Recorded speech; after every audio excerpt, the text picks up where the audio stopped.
Hello বন্ধুরা, কেমন আছো সবাই? আজকে আপনাদের মাঝে চমৎকার একটি খাবারের আইটেম দেখাবো। সেটা হচ্ছে ইন্ডিয়ান শেফ। নাম হচ্ছে আমান অর্শি। তার বাড়ি হচ্ছে ইন্ডিয়াতে। সে আজকে আমাদের একটা খাবারের আইটেম দেখাবে কেমনে খাবারটা বানানো হয়। খাবারটার আইটেমটার নাম হচ্ছে কোপ্তা।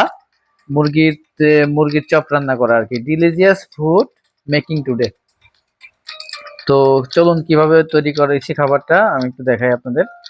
একটা মুরগিকে শুধু ভালো করে বয়েল করে মাংস আলাদা করে নেওয়া হয়েছে। মাংসটা আলাদা করে নেওয়ার পর এবার হচ্ছে ওর সাথে কিছু কাঁচামরিচ, আমরা পুরোটাই কাঁচামরিচ ব্যবহার করব, শুকনা কোনো মরিচ ব্যবহার করব না। কাঁচামরিচ, একটা ডিম, আর সাথে হচ্ছে পেঁয়াজ। এটা দিয়ে আমরা মুরগিটাকে বলে দিই, যখন মাংস আলাদা করছি তখন মুরগিটাকে হালকা একটু ব্লিন করে নিছি আর কি। ব্লিন করে নিলে মুরগিটা অনেকটা ছোট ছোট হয়ে গেছে, টুকরা টুকরা। ব্লেন্ড করার পরে এখন এর সাথে মিক্স করছি আমরা হচ্ছে একটা ডিম, কিছু কাঁচামরিচ, কিছু পেঁয়াজ, একটু লবণ, পরিমাণ মতো লবণ দিয়ে এটা মিক্স করে সুন্দর করে এটাকে আমরা চপ বানানো হয়েছে আর কি। চপ বানানোর পরে এখন আমরা নিচ্ছি হচ্ছে ধনিয়া পাতা, পেঁয়াজ আলাদা রাখছি, আর এভাবে আমরা চপ বানাচ্ছি। তো ভালো করে দেখুন আপনারা খাবারটা, আপনারা যদি তৈরি করে খান খুবই ইন্টারেস্টিং এবং টেস্টি। আমরা খাইছি আজকে রাত্রে। তো এভাবে চপগুলো আমরা তৈরি করলাম। মুরগিটাকে সিদ্ধ করলাম, মুরগির মাংস আলাদা করলাম, ব্লাইন্ড করলাম, তারপরে মিক্স করলাম সুন্দর করে। এর ভিতরে একটা ডিম, কাঁচামরিচ, ধনিয়া পাতা, তারপরে হচ্ছে লবণ, কোনো প্রকার শুকনো মরিচের গুঁড়া আমরা ইউজ করি না, আর হচ্ছে পেঁয়াজ। এগুলো দিয়ে সুন্দর করে আমরা এটাকে মিক্স করে চপ বানিয়ে ফেললাম আর কি। তো চপ বানানোর পরে আর গোল গোল করে চপ বানিয়ে ফেললাম সবগুলাই। এই হচ্ছে উপকরণ শেষ। তো চলুন এখন আমরা এটাকে ভালো করে ভাজবো আর কি, ভাজি করবো আর কি। তো আমরা হচ্ছে এখন চপ বানানো শেষ। তো আমরা এখন কড়াইতে বসাবো। তো কড়াইতে বসানোর সময় আমরা তেল দিলাম। আমরা এর আগে বলে দিই, আমরা হচ্ছে কাঁচামরিচ, ধনিয়া পাতা, পেঁয়াজ, রসুন আলাদা ব্লেন্ড করে রেখেছি, কারণ এটাকে আমরা একটা ভুনা টাইপের করবো আর কি, রান্না করবো আর কি। চপটাকে আমরা রান্না করব। তো আমরা আলাদাভাবে আমরা পেঁয়াজ, ধনিয়া পাতা, কাঁচামরিচ, রসুন আমরা ব্লেন্ড করে আলাদা করে রেখে দিছি আর কি। তো আগে আমরা চপটাকে এখন একটু ভাজি করব, ফ্রাই করব। চলুন। তো নাম হচ্ছে আমান অর্শি, ইন্ডিয়ান শেফ। আমরা আজকে যেটা তৈরি করতেছি এটাকে কোপ্তা বলে, বাংলাতে আমরা মুরগি চপ রান্না বলতে পারি। খুবই ফেভারিট ডিলিজিয়াস একটা ফুড, আপনারা তৈরি করে খেতে পারেন। তো চপগুলোকে সুন্দর করে ভাজি করব যাতে পুড়ে না যায় আর কি। আলতোভাবে হালকা জাল দিতে হবে। তো সুন্দর করে আমরা আগে মুরগি যে চপটা ভেজে নিচ্ছি আর কি।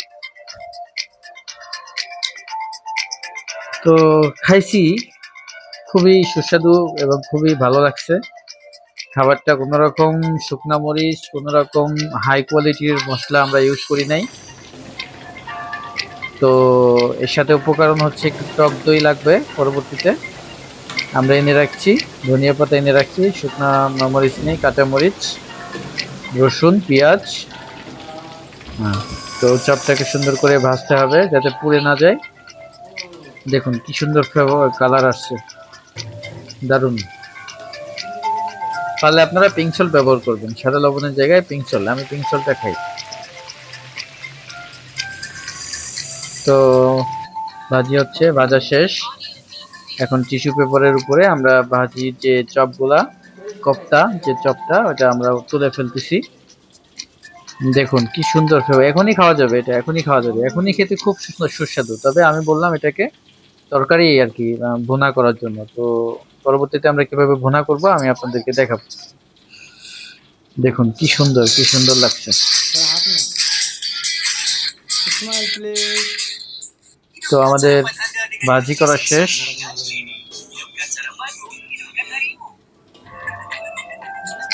দেখুন কি সুন্দর কালার আসছে, মুরগির মাংসর কোপ্তা। এখন আমরা এটাকে ভুনা করার জন্য প্রথমে পেঁয়াজ দিলাম, রসুন দিলাম, আদা দিলাম। এবার ওই যে যেটাকে আমরা কাঁচামরিচ প্লাস ধনিয়া পাতা কিছু রসুন ব্লেন্ড করছিলাম ওটাকে দিলাম, দিয়ে এটাকে এখন আমরা রান্না করছি। লবণ দিলাম পরিমাণ মতো। তো তেলটা কম খাওয়াই ভালো, আমরা তেলটা খুবই কম ইউজ করছি। পরিমাণ মতো যা লাগে আর কি, আপনারা হলুদের গুঁড়া, জিরের গুঁড়া, মশলার গুঁড়া পরিমাণ মতো আপনারা দিতে পারেন। এরপর গরম মশলাটা দিচ্ছি একটু বেশি, কারণ গরম মশলা খাওয়াতে কোনো ক্ষতি নেই। এলাচ, দারচিনি, লবঙ্গ আপনারা দিবেন। তো সবকিছু পরিমাণ মতো দিচ্ছি। দেখুন কালারটা কিভাবে আসছে,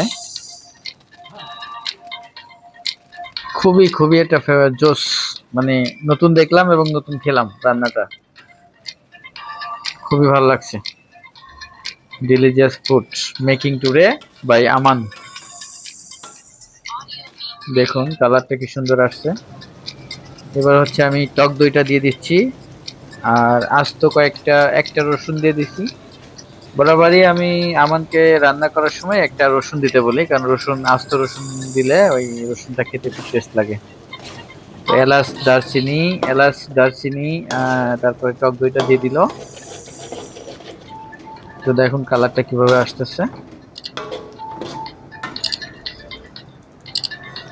তো মিষ্টি দই দিবেন না, টক দইটা ইউজ করবেন। এবার হচ্ছে চপগুলা দিয়ে দিচ্ছি ভিতরে। আপনারা দেখুন কি গর্জিয়াস, কি দারুণ একটা খাবার। আপনারা অবশ্যই তৈরি করবেন, তৈরি করে খেয়ে জানাবেন। আর যদি কোনো কিছু বুঝতে না পারেন তাহলে কমেন্টস করবেন, আমি বলে দিব কমেন্টসে। তো খাবারটা আপনারা প্লিজ একবার হইলেও খেয়ে দেখেন, দারুণ সুস্বাদু, খুব ভালো লাগছে। 2 পিস করে খাইছি। তো অনেক কোনো শুকনো মরিচ ইউজ করি নাই, জাস্ট সব কাঁচা মরিচ। দেখুন কালারটা দেখেন, very very very very testing. তো আপনারা একবার হইলেও এটা টেস্ট করবেন। দেখুন কালারটা কিভাবে আসছে। সবাইকে ধন্যবাদ আমার ভিডিওটা দেখার জন্য, অনেক অনেক ধন্যবাদ। আপনারা কমেন্টসে জানাবেন খাবারটা, পরবর্তীতে আপনারা রান্না করে খেয়ে জানাবেন কেমন লাগছে। সকল ফলোয়ার্স, সকল প্রবাসী ভাইদের প্রতি ভালোবাসা রইল। সবাই ভালো থাকবেন, যে যেখান থেকে দেখছেন জানাবেন কমেন্টস করে।